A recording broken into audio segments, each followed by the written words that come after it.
I want to start with discussion about a practice in Tibet, yogic practice called charnel ground practice.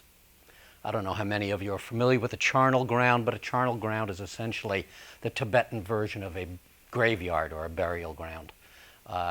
They're not the green, grassy area, little park-like areas we have here in the West, because Tibet's mostly rock, and it's kind of hard to dig graves. So the charnel ground is essentially an above-ground receptacle for bodies, which are dismembered by charnel ground attendants, and the parts of the bodies dispersed and then picked over by the jackals and the vultures. The yogic practice of charnel ground practice involves essentially a practitioner spending some time, specifically at night, perhaps a succession of nights, in the charnel ground. Now, as you can imagine, this is a very strange space to spend your time meditating. It's said that the yogic practitioner encounters spirits and entities, the sounds of wild animals, literally sits there watching the bones get picked and the matter and the material of bodies be dispersed and scattered and disappear. And, of course, relates that to his or her own internal experience, which is essentially a process of coming to terms with the spirits within each of us, the hidden ones and the ones we think of as ourselves, our own internal projections of who we are, our own quote-unquote personalities, or what we might refer to as our egos. And one comes out of this experience with a deeper realization of egolessness, of the selflessness that actually we all embody, but has been layered over with this rather elaborate fabrication that we call Larry, or whatever your name is. In the West, the closest approximation I have to a charnel ground practice is the practice of politics. You get to watch your bones get picked over. You get attacked by jackals and eaten alive. And in the end, you either defend yourself and this fabricated ego, and it survives or doesn't, or you let yourself experience the dissolution of your own ego for some other purpose, for some other greater purpose. Now, in the case of the yogis, of course, their greater purpose is the bodhisattva path of enlightenment. They have essentially devoted themselves to the enlightenment of others, and for that matter, the enlightened society that surrounds them. So the notion of the dissolution of ego is part of the practice. In American politics, this is a little more cloudy. And it's certainly become the realm of superegos. I mean, that's the other path we have towards a sense of something greater. If the sense of something greater becomes the greater me, that can be pursued. And I don't have to give you any examples of people in the political realm who've pursued the path of greater me. But there is another path. So a lot of the experience of the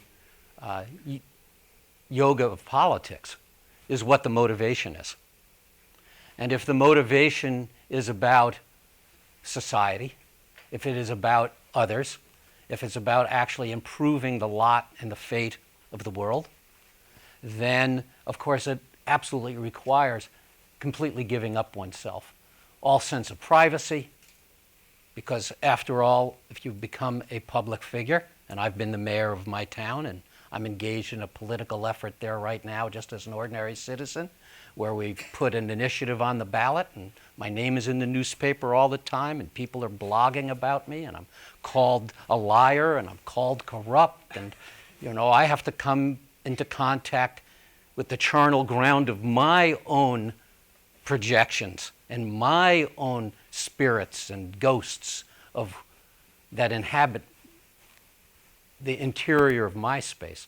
I think it was Tip O'Neill, the former Speaker of the House, who said all politics are local. Actually, all politics are internal. And one must encounter all of these projections of self and the people around oneself as part of the political process. So the temptation of ego in politics, of course, we can see results in the downfall of a lot of politicians. Much like the Buddha before his enlightenment sat and encountered the temptations of Mara, the seductions, the creatures, the fears. All of that, of course, confronts someone in political life. Falling for those temptations results in the likes of Eliot Spitzer or any of the other examples we've got, for that matter, Bill Clinton. As I say, that ego path is a path. I mean, it's not the path that leads to enlightenment, but there is some temporary satisfaction along with unbelievable suffering. If the motivation for becoming involved in politics is different, if it actually involves others and what you can contribute to a community, then of course it requires an absolute confidence in the basic goodness of others, of yourself, and society at large. Without that core trust, you're basically walking out into the world having removed not just your clothing and your armor, but you're actually skinless. Everything about you is exposed. And so you've got to come to grips in those terms with constantly being pierced and having to experience that and make sense of it in some way. Integrate it into your practice. Integrate it into the path of basic goodness so that you understand when you are attacked, there is actually no attacker, no one being attacked, and no such thing as attack. Now, this is another way of describing the commitment of the Bodhisattva path, and that's essentially what the heart of enlightened politics must be. You have to accept that you may come out of it burnt to a cinder. In fact, it's highly likely. And that's okay. That's okay, because you're providing a vehicle. You are a vehicle for a force in society that, once liberated, takes you where it's going to want to go. You can't impose your outcomes. So the other part of the yoga of politics is the completely giving up of outcomes. It's doing the work, telling the truth, showing up, and giving up on the outcome. This also happens to be what I believe is the Zuni prayer of practice, a Native American view. So that's what I'm doing now. I didn't get to where I am without fighting it and learning the best way to work with politics. And that happened when I became a serious practitioner in Shambhala. I was in elected office for 12 years. In the last 4 years, it became integrated with my practice. And that's when it changed. And that's when the potential of it was exposed to me, the beauty of it, the goodness of it. And I've never let that go. Now, I've been out of office for 7, 8 years. And as I said, I'm involved in this initiative process over trying to influence the direction of commercial development in our community, which in an age of materialism, you all know, is headed to the deep end. And we're trying to give the community a chance, give the community a voice. And this whole process of liberating oneself and liberating a community comes out in something like this. I think Alex mentioned how voiceless and powerless people feel, and they do. And when it comes to politics, that's like the limit. People couldn't feel less powerful than when they look at the way the world and those who make the decisions in the world operate and how remote one feels from that experience. When you get involved in an initiative process and all of a sudden you've essentially subverted the existing status quo of the way decision making gets made in the community, all of a sudden everybody who votes in that town goes, you mean I get to have a say on what a policy is going to be going forward? I mean, I can participate? Everybody lights up. Everybody wakes up. Even the people who hate what you're doing. They all wake up too. So that's the magical moment, is that you get to participate in waking up a whole community on both sides and let the process take its course. Tell the truth, show up, do the work, let go of the outcome.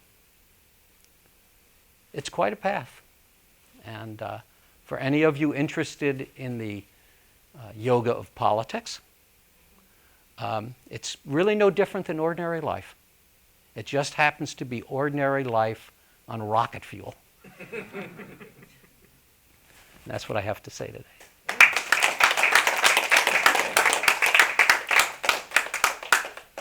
Yes, sir. Thank you very much. So I know that there are certain politicians who are openly, like yourself, it sounds like, openly embraceful of like mindfulness type of ideas. And hearing your phrase of enlightened politics, is there any sort of a movement that's going on that's sort of maybe endorsing certain people or having values that can be more openly sort of like expressed in the political system that might sort of have some sort of influence on where our country is headed that you're aware of? There are some things. There's nothing that I know of that's particularly organized like this. However, that said, I've recently been in communication with President Rioch, who, working with the Sakyong and the mayor of Louisville, and this whole notion of compassionate cities, has become a bit of a movement and a bit of an effort. And there's a group of us who are either currently mayors or have been mayors or involved in staffs of governmental bodies who are now going to have a meeting, a conversation, converse as a group, to talk about how it is we can help facilitate this view, bring it out into the world more, beginning to get some mainstream discussion of it. It's interesting, you know, there's the folks who are involved representing the status quo of the system accuse those of us who've brought this idea forward as either the vocal minority or a small group or other sort of pejorative phrases to marginalize our meaning. But of course, every new idea starts with a small group. And it's the powerful ideas that have merit, and I mean merit in the big sense, end up just rippling out. This is the power of ideas. It doesn't require a special machine. It's just people talking to each other that moves the idea as a wave through society, and it transforms society. It can really transform society. So that's one thing that's happening. Governor Brown is Buddhist, though. Sort of. Yeah. Raised a Jesuit, did spend some time in a Zen monastery, spent a lifetime in politics, and is a very difficult guy to talk to, actually, having spent some time talking to Mr. Brown. It's hard to get his attention. So Larry, I really loved your analogy of the charnel ground. And I was thinking that maybe having Congress go spend about a week in the charnel ground might really change their attitude about some things, you know? You know, I'm currently rereading Marshall McLuhan's book, Understanding Media, written in 1964, preceding the internet, preceding, Facebook and all of this. And the point he makes is that the linear, regular, reproducible quality of the literate society essentially forms the container, we use this Shambhala word, the container into which the society models itself. And so what we're stuck with at the moment in America is a political form that intrinsically is slower and less informed than the population at large, which is electronically and cybernetically in knowledge of everything, not just about what's happening down the street, but what's happening in Syria. I mean, the Congress has become essentially a relic of a past age of reading something that may have made its way to your desk. And that's not the way the world is anymore. And so we're going to go through these very, very difficult periods as a culture, and McLuhan predicted all this, as the new media and the new technologies essentially disrupt everything. And the people who are, as any system, who are attached to the existing status quo system because they've benefited from it or they've become dependent on it, are going to be completely freaked out and frantic as they see that the mechanisms they've relied on for all these years no longer actually function for them anymore. McLuhan describes us as moving, and this is appropriate to Shambhala, is moving towards a more tribal consciousness, which was where, of course, human culture began, was in a tribal form, and then moved into this essentially corporate form of hierarchical values in which only certain people were empowered to know something. They were the experts, and they're the ones who had to make all the decisions. As the new technologies and communication technology has changed, it's basically provided all that information to everyone. So all of a sudden, each of us feel involved as far as we want to reach. You want to get involved in talking about Syria? You know as much about Syria as 99% of the people in the world. You know what the 1% used to know. And society has to catch up with these new forms. And it's going to be very wrenching, very difficult. Shambhala can play a role in it, or the mindfulness community can play a role in helping society not demonize the differences. That's the problem we've got right now, is the demonizing of differences. Our opposition in our little campaign in Sonoma is intent on demonizing us, our side. And we are intent on not demonizing them, which just feels great. You see, that's the all-victorious quality. If we don't win the election, we've still won. You see? Who could ask for more than that?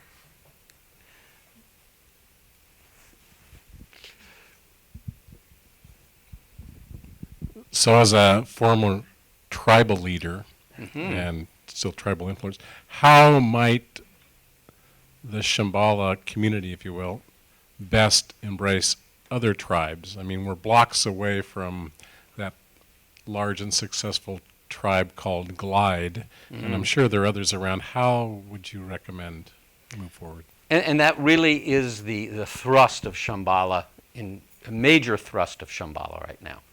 And this whole notion of affinity circles, and I would urge you to go to the Affinity Circle website that was created, and you'll see that we launched that with, I think there's at least 60 different affinity circles that do not require membership in Shambhala to participate. In fact, the whole website is separate as a website because we don't want it to require any kind of specific membership in Shambhala for people to be able to connect. It's basically disciplinary. So the folks who have an interest in healthcare, whether it's a Catholic somebody in a Catholic hospital, or somebody in Shambhala, or someone involved in hospice care.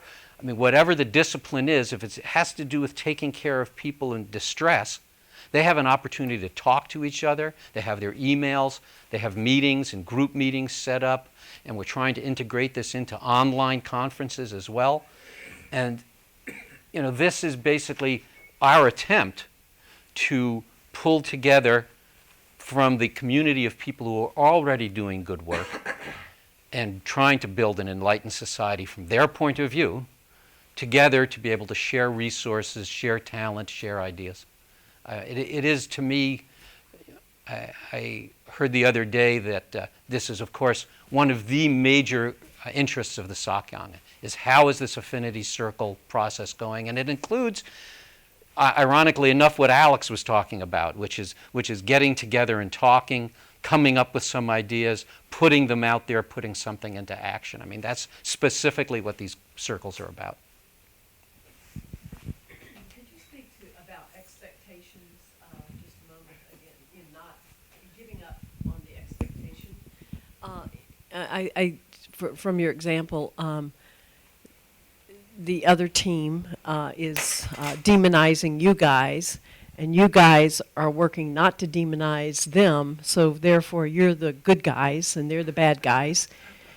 Your initiative does not get met the way you would like it to be, but hey, you won anyway. I think of a lot of situations, from the Obamacare thing in the House of the Republicans, it delayed and all that kind of stuff, to segregation, the earlier days, and integration. If we don't stay with our value, yay, we won, we're the good guys, but we still have people of color drinking out of the water fountains, separate water fountains. So if you could address that just a little bit. Well, not giving up the expectation of yeah. an Well, when outcome. I say giving up expectation, I'm really talking about simply accepting the fact that this illusion of control is that we can't control the outcomes. The world is too complex, and the forces at play are too complex, and we can't see them, and there's no way of absolutely anticipating the future. So one falls back on the motivation behind what one does and being devoted to it, which is the showing up part, and being honest and telling the truth, which is holding to, at least from my standpoint, explicating a path of virtue as a reason for why you're doing what you're doing, and then doing the work. Now, the work doesn't end when the election happens. The work never ends. The bodhisattva path, for all intents and purposes, in a classic Buddhist view, goes on forever until everyone has crossed the line. Every being, all of them, everywhere in the universe, in every world system. Interestingly enough, in the Mahayana, this world system, it's called the Saha world, S-A-H-A. There are supposedly, as explicated in the likes of the Avatamsaka Sutra, limitless, infinite world systems, each one inhabited by a Buddha and the attendant bodhisattvas. But this world system, the Saha world system, had our historical Buddha and the attendants of the bodhisattvas. And saha means endurance. To live in this world is to endure. Now, that doesn't mean suffer only. It does mean we endure events, but it also means we go on. We go on. We win an election, we go on, and we endure the outcome of that. And if we lose the election, we go on, and we endure the outcome of that.